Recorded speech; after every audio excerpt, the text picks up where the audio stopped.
Welcome to That's Good Broncos. That's my new horn. I am Brandon Perna, and I have a lot to talk about today in terms of Broncos news. The coaching staff is pretty much set. The Broncos have 6 players going to the Pro Bowl. Trevor Siemian got the invite, but declined because he's still recovering from his shoulder injury. And I will dive into my homoerotic thoughts. Romo-erotic thoughts. That's good sports.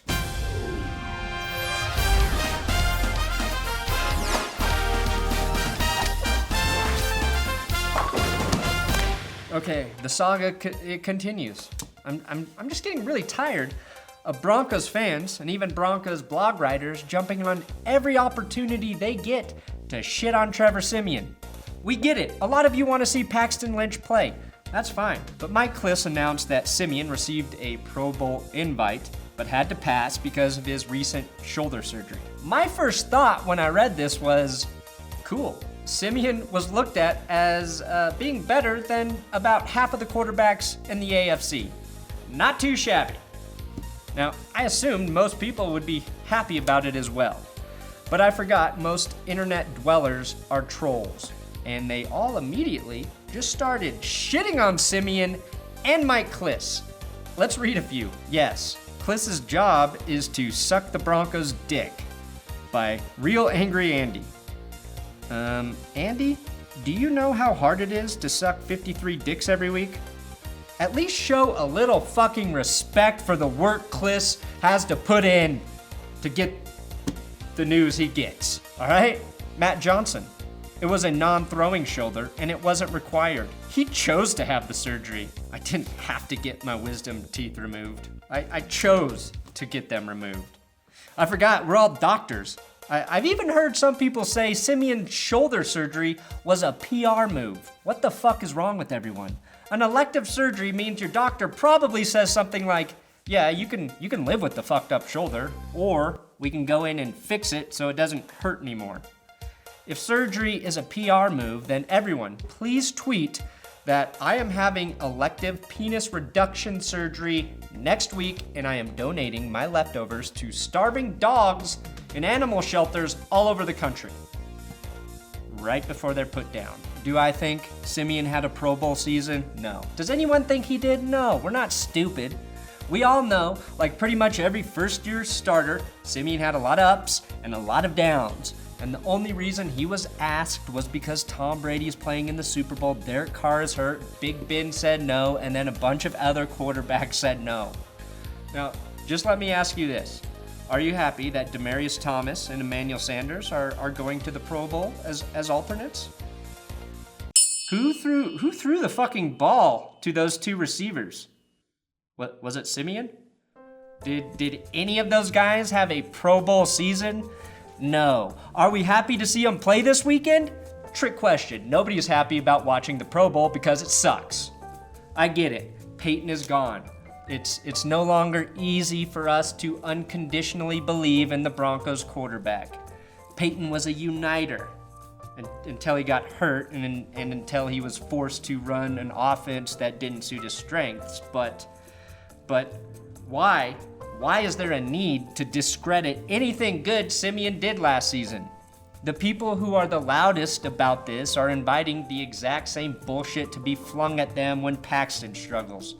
That's what young quarterbacks do. They fuck up a lot. But what is not a fuck up is only throwing 10 picks your first season, playing serviceably with a bad offensive line and without a running game.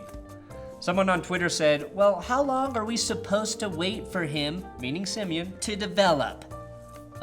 Probably more than 1 year. It would be the same with Paxton. And I agree, the Broncos have a tough decision to make. Do they roll another year with Siemian and see how much more he can progress? Or do they go with Paxton knowing they're basically starting from scratch again, but in hopes Paxton's superior athletic ability keeps him afloat until he catches up with the mental part of the game? That's a tough question. And that's going to be up to Mike McCoy and Bill Musgrave to evaluate in the offseason and in training camp through preseason. And yes, the Broncos are going to give Paxton every chance they can to be the starter. They'd be fucking stupid not to do that. That's the perfect thing to say because it means nothing. I'm going to give my parents every chance they can to give me money. Doesn't mean I earned it, and it doesn't mean they're gonna give it to me, but seriously, Dad, if you're watching, send me some money. I have developed a bit of a taste for fine things after living in your and Mom's basement for a year and a half. Siemian knows he has to get better to keep his job. Nobody is saying Siemian is where he needs to be developmentally. Paxton knows Elway believes in him, but he must also prove he can mentally grasp a new offense. It's okay to root for both guys. It's okay for both of them to get better. In fact, the best thing for the Broncos is for them to say, well, shit, both QBs look really good this year. All I ask is that you stop talking shit about the fucking team we support.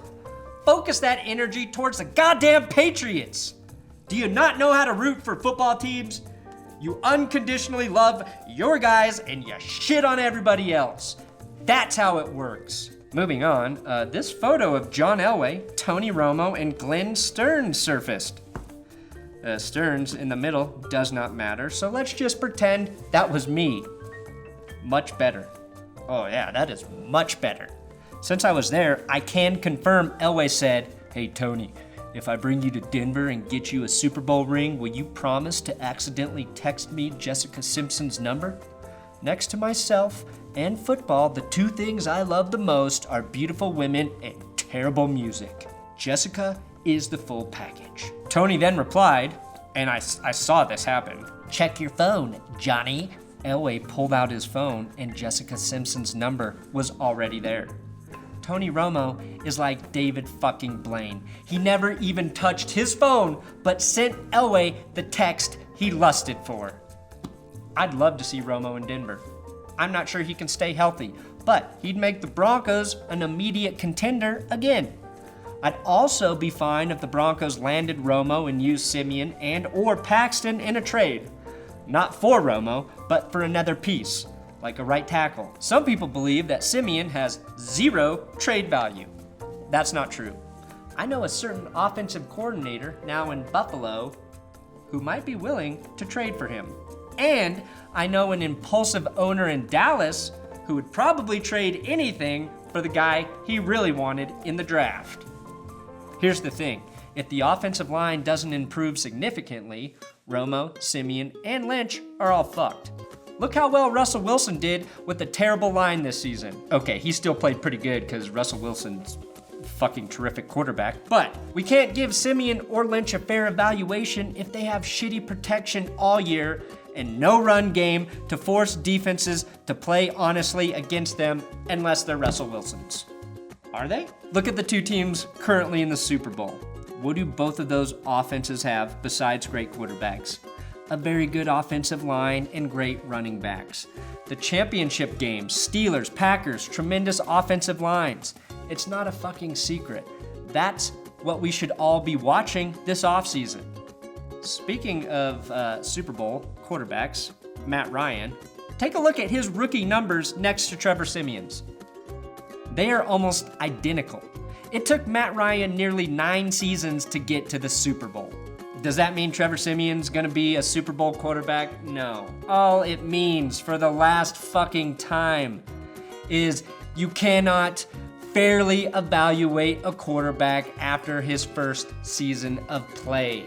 Jesus Christ, give him a break. I'm not saying he's gonna be great. I'm not saying he's better than Paxton Lynch. All I'm saying is we don't know, and if you look at the season as a whole, he wasn't that bad. Now, I will say this, the defense, as long as it stays healthy, will be great again. Joe Woods is taking over for Wade Phillips, and the players love Woods. They're going to play for him. What the fuck is my hair doing? But the under-the-radar hire was special teams coordinator Brock Olivo, who oddly enough looks exactly like Demaryius Thomas. Why is this important? Well, when the Broncos had a guy named Brock on the roster, they went to the Super Bowl twice and won it once. Denver needs a Brock on the team or it doesn't even make the playoffs, period. Brock is back. A BO is back on the Broncos team, and that to me guarantees at least at least one playoff game in 2017. This episode is sponsored by CWHemp.com. This is my Charlotte's Web hemp oil. I take the Everyday Plus.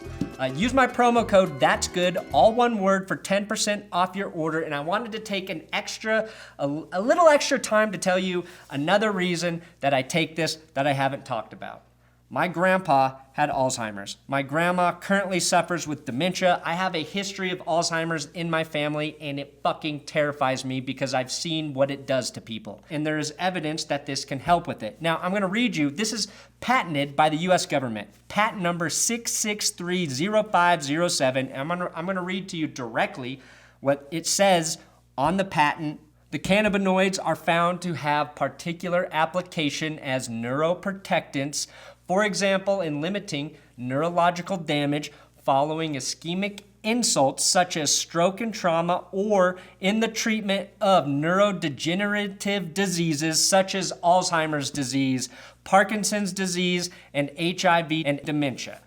So that is straight from the US government's patent. That's why I take it. And I just wanted to be honest and open about why I use it and why I continue to have a sponsorship with CW Hemp, who is the only company willing to support this channel. So check it out, cwhemp.com. Thanks for watching another episode of That's Good Sports. Make sure you subscribe here on YouTube. You gotta subscribe, then you gotta follow me on Twitter, @BrandonPerna, and you gotta share this video with 10 people you love or hate. That is your assignment. Please share it, retweet it, like it, fuck it. Don't do the last one.